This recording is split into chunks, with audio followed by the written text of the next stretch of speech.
Privileged to welcome the Avenidas Lifetimes of Achievement honorees, their family and friends, as well as our Avenidas supporters to our 2021 Lifetime Celebration. We have a great program for you today, so please relax and enjoy it. I would now like to introduce you to our next speaker, our new President and CEO, Amy Yotopoulos. Amy, who earned her Bachelor of Arts degree in psychology with honors from Stanford, first became involved with Avenidas in the mid-90s when she worked as a weekend program assistant. At that time, Avenidas was known as the Senior Coordinating Council of the Palo Alto area. After she earned a master's degree in gerontology from the University of Southern California, she came back to Avenidas, this time as director of the Avenidas Adult Day Health Center, which is now called, of course, the Avenidas Rose Kleiner Center. She served there for 4 years and started working as a program manager for the Stanford Work-Life Office. Next, she moved to the Stanford Center on Longevity as director of the Mind Division in a nationally recognized center focused on improving seniors' well-being. Most recently, Amy worked at Stanford Healthcare as a co-founder and manager of the Caregiving Center in the new Stanford Hospital, one of the first such programs in the nation in academic medical centers. We are now so pleased that Amy has returned to Avenidas. Please join me in welcoming her back to the Avenidas community. For me, fall is the new year. It's a time of new beginnings, of increased motivation, and for setting goals. It's the time school starts and that energy and eagerness for what's to come. I just wanted to say reading the bios of the honorees has brought me great joy and hope. I loved learning how many of them credit their families for their focus on helping others and giving back, on making a lasting influence. Their focus on legacy and generativity inspires all of us to do the same in our lives, as well as here at Avenidas. So today, we celebrate the many accomplishments of our honorees. Our community has been so blessed in many ways by their commitment and generosity. And when I think of commitment and generosity, I also think of our eloquent friend, Santa Clara County Supervisor Joe Sumidion. Joe's long history of public service includes stints as a member of the California State Senate, the California State Assembly, Mayor of Palo Alto, and President of the Palo Alto School Board. He brings to his work a wide-ranging perspective and background, service at all levels of state and local government, hands-on experience in the private sector, as well as professional education and training, particularly applicable to his work in public service. Today, Joe has graciously given us time to serve as our Master of Ceremonies, and he will introduce the honorees and their successes to us. Welcome, Joe.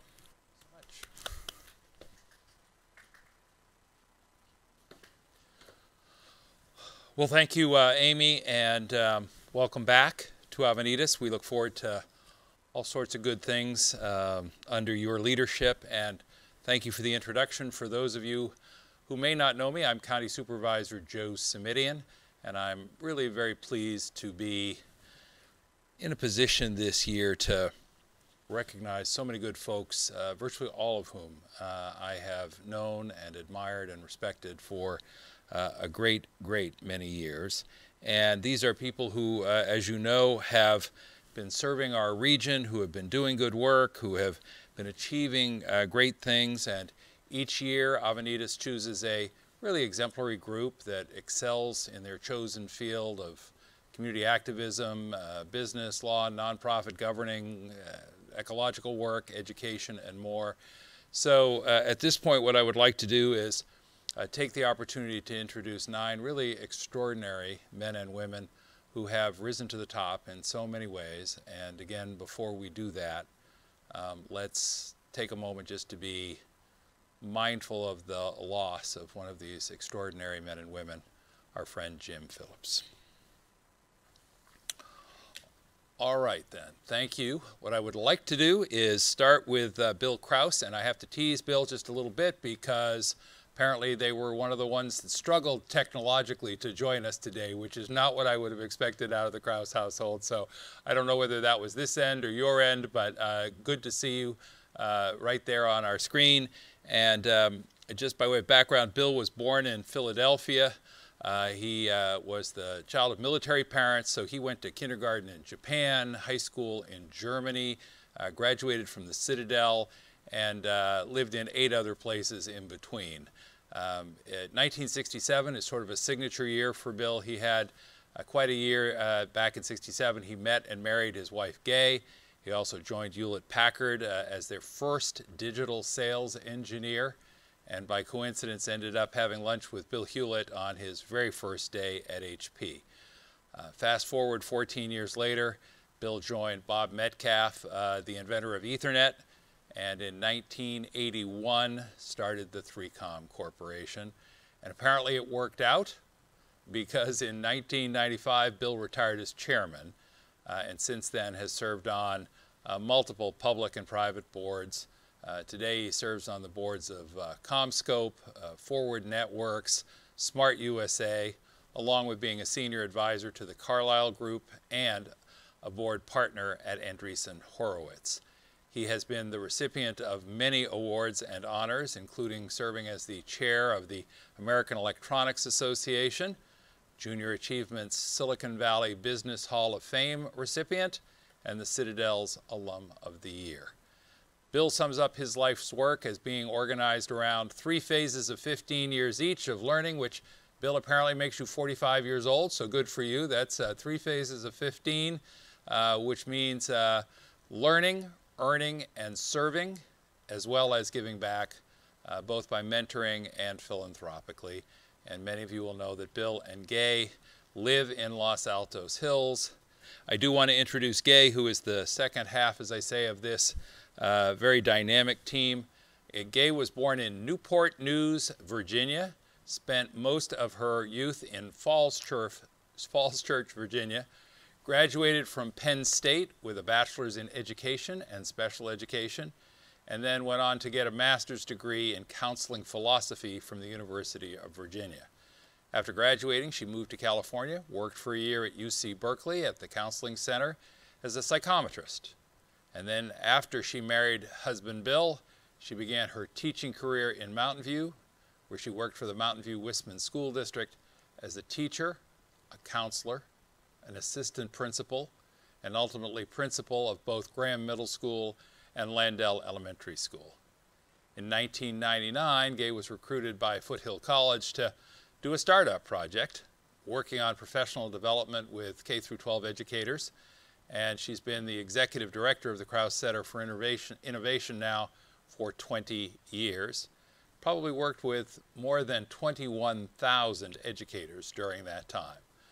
At the moment, and I say at the moment because Gay has served in so many venues over so many years, but at the moment Gay serves on at least a half dozen nonprofit boards, including the YMCA of Silicon Valley, the Foothill De Anza Foundation, Children Now, the Mountain View Los Altos Challenge Team, where she's a founder and chair, the Palo Alto Medical Foundation Community Board Chair, and the executive board of the Los Altos Chamber of Commerce. Success. Moving on to our friend Fran Cottaspati, who I see in my screen in the upper left-hand corner.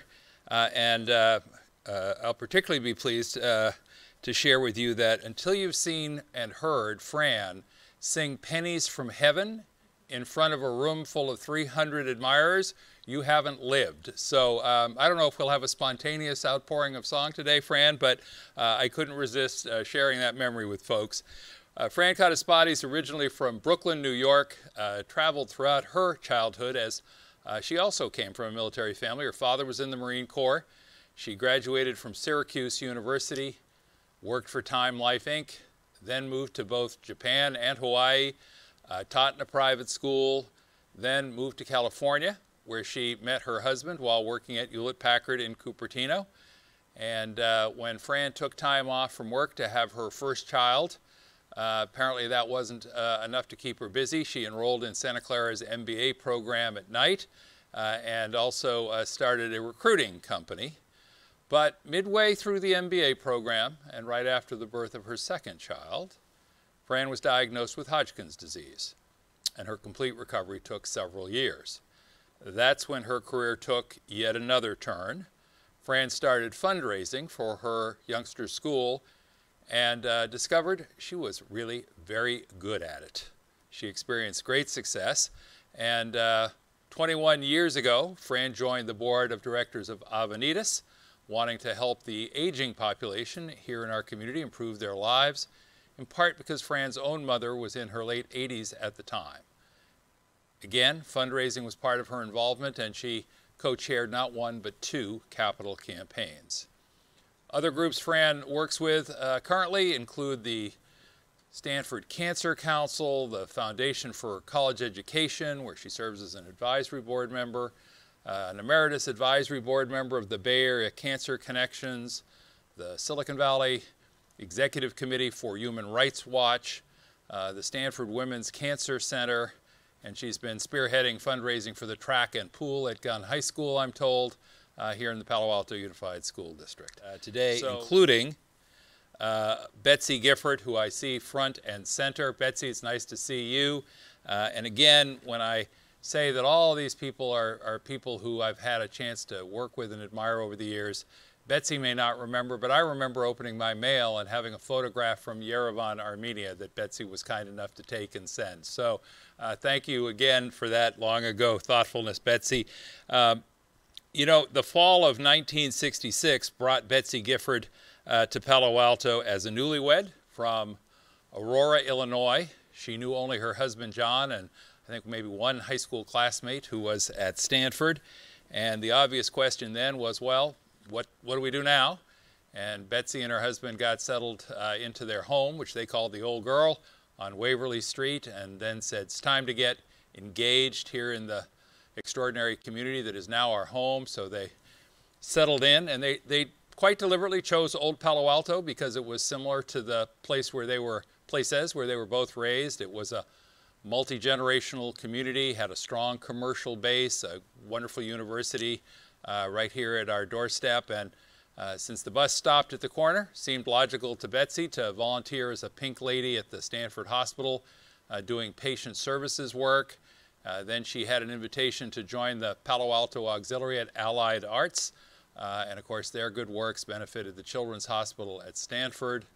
The Junior League and PTA commitments followed thereafter. And of course, they had the 2 sons who kept them more than a little busy. After her husband passed away, Betsy and her sons have continued the Gifford legacy of giving and doing, and in their case, that included supporting all things YMCA. Betsy was part of a dedicated group of folks who raised funds for the new Y in East Palo Alto, which I am told Betsy still visits several times a year just to make sure she's up to date on all the Y's new programs. Betsy has also served for the past 30 years as part of Gamble Gardens' Dirty Knees Brigade, a group of weekly volunteers who work in the gardens. And Betsy, I got to say, there are 2 kinds of people in the world. Some of us think it's yard work. Some of you think it's gardening, and we are fortunate to have those of you who think it's gardening doing that work to keep that lovely place a part of the community. I should tell you that in addition, she's served on numerous boards from the Music Guild at Stanford to the Palo Alto Community Fund, and she, of course, still makes her home here in Palo Alto, including Elian Newkermann. And Elian was born in Belgium, was trained as an engineer and a physicist, and holds degrees from Louvain University, ASU, and Stanford University. He was active in the tech industry for probably more than 50 years. I hesitate to use the past tense on anything with you, Elian, because it seems to me you are always in the present tense.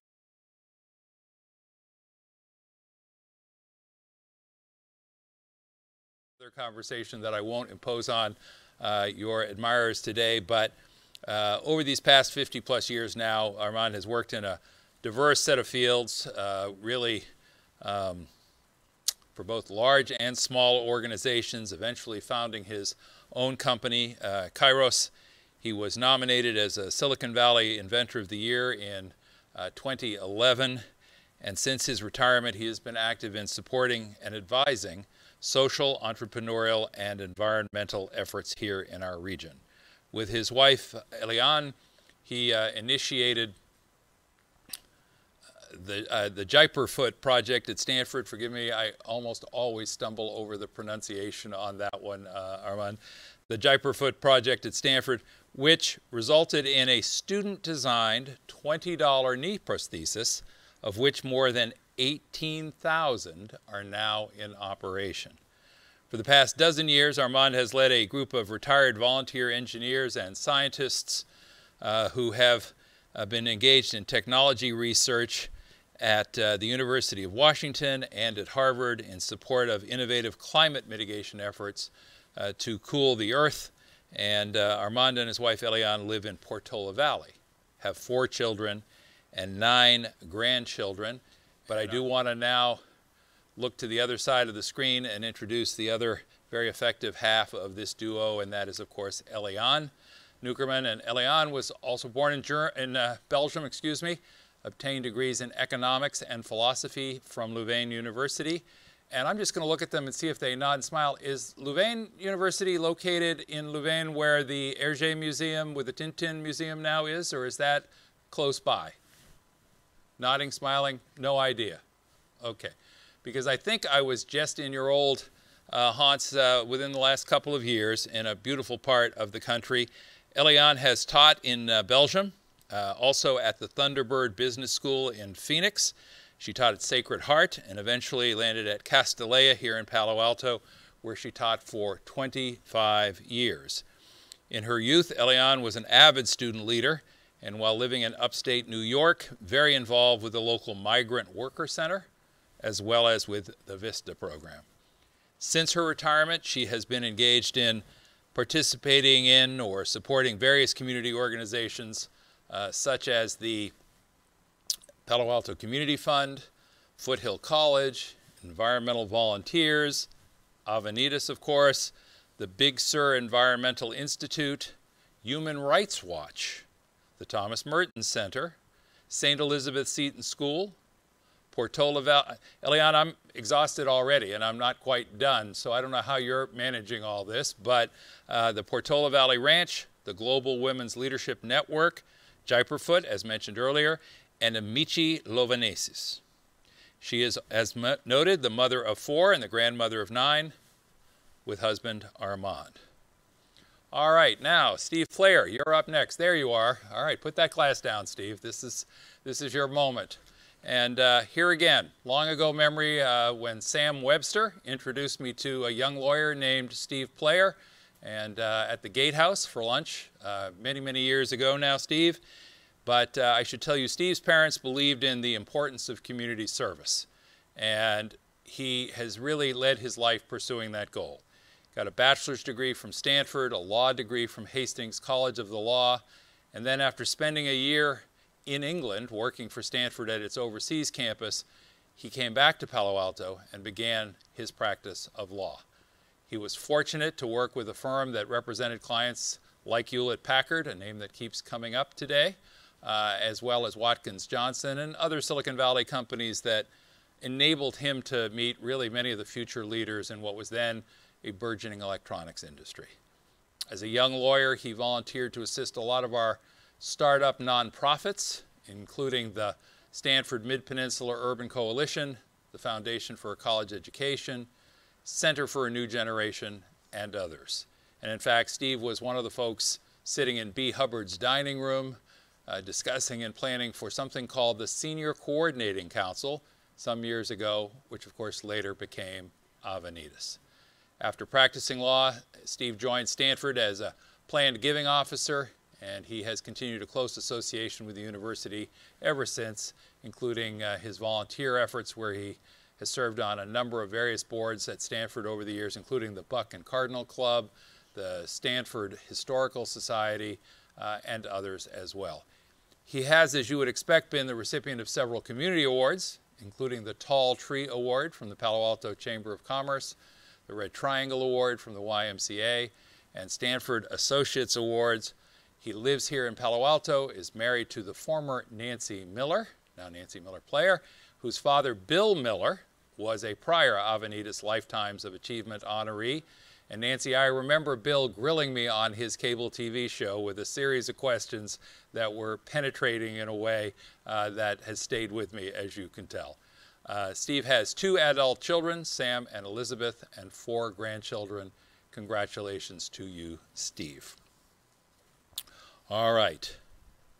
Now, Alma Howard Phillips, grew up on a farm outside a small town called White Deer, Texas.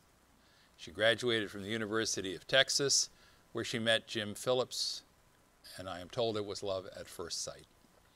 She prepared to teach elementary school, which she did, in fact, for at least a couple of years, because her passion is working with children, and she's very, very good with those kids. You should just ask her adult children now, her 22-year-old grandchild, or any of the many kids or their teachers whom she has tutored over the years. Although she did not teach for many years, she has volunteered for many, many years now. Some of the organizations where she's had a positive impact include the EVs, our environmental volunteers, folks at Deer Hollow Farm appreciate her good work, League of Women Voters, and Mid-Peninsula Citizens for Fair Housing. Alma has had an impact on civic affairs as well. She was concerned about nuclear arms proliferation, and so she wrote educational mailers for the Physicians for Social Responsibility back in the 1970s. Closer to home, she chaired the successful city council campaign of the late Ellen Fletcher, who won a seat in 1977. And Alma was involved with Mid-Peninsula Citizens for Fair Housing and the League of Women Voters along the way by virtue of her commitment to take her views and values and make them real through her activism. Alma and Jim were married for 62 years. It was always their habit to support each other's goals and activities, which made them a good and loving team. All right, thank you very much for letting me share those stories before we get to Jim Phillips. Jim Phillips earned his bachelor's and master's in electrical engineering from the University of Texas at Austin, and he retired as a line executive with Lockheed in the company's Space Systems division, having spent 37 years in systems development with General Electric, LTV, and Lockheed. Besides an early interest in diversity in the workplace, Jim had a commitment to lifting others up through his work in nonprofits like Avenidas. Jim was an active community volunteer, served as chair of the Palo Alto Family YMCA, Peninsula Habitat for Humanity, and on the boards of the Y of the Mid-Peninsula, Palo Alto Community Child Care, Foundation for a College Education, the YWCA of Mid-Peninsula's Donor Advised Fund, the Dollar for Life program, and the Kiwanis Club of Palo Alto, where he was a past president. Jim believed that true happiness comes from serving others, and Avenidas was exceptionally fortunate to be a part of the service Jim chose to give. Jim was on the Avenidas board from 2013 to 2019, and then served as chair from 2017 to 2019. And even with all that responsibility, Jim found time to deliver flowers for the Avenidas Bloom program, a personal kindness that so many I know came to appreciate. You can see we have had the opportunity this year to recognize an extraordinary group of not just accomplished, but very generous and giving people who are part of our community. So I want to say thank you to you all, and thank you for the really great community and the world that you have helped create. It didn't just happen, it happened because of you and what you gave. With that, I'm going to say what an amazing group. I'm going to say thank you, as I say, one more time, and I'm going to ask you all to stay with us to enjoy what I think you will find really quite an extraordinary set of poster boards that were created just for these honorees. They're going to feature photos and documents that mean a lot to them and really tell a beautiful story about their lives. So stay with us. I think we'll have a little music while that's happening, and we'll be back shortly. with just a final word or two to close. Thanks so much.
And now let me introduce you to Margot Ogus, the co-chair of this year's Lifetimes of Achievement Awards ceremony and program.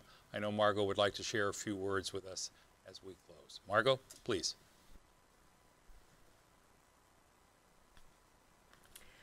Thank you, Joe, for navigating us through this wonderful celebration. An event like this takes many people to make it a reality, and this year in particular has challenged everyone's flexibility and patience. Thank you all for embracing these changes and coming together for this special occasion. On behalf of the Avenidas Board of Directors and the staff, I would like to thank Thoit's Brothers for their generous underwriting, the Palo Alto Weekly and Palo Alto Online, our media partners, and to all our sponsors. And there's one last and very important person to recognize who all of you know well. Mary Hohense, Avenidas' Vice President of Donor Engagement.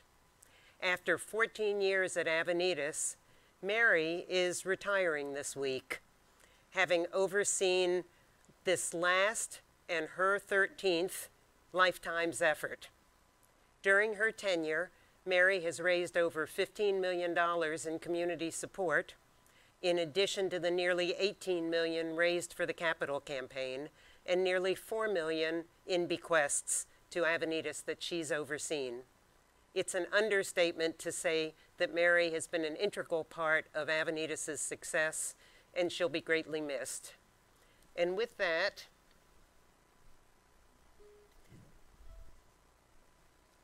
let's raise our glasses to and toast the 2021 Lifetime honorees and all that they've done for our community to make it a better place. Cheers. Thank you, and we look forward to seeing you next year. Congrats.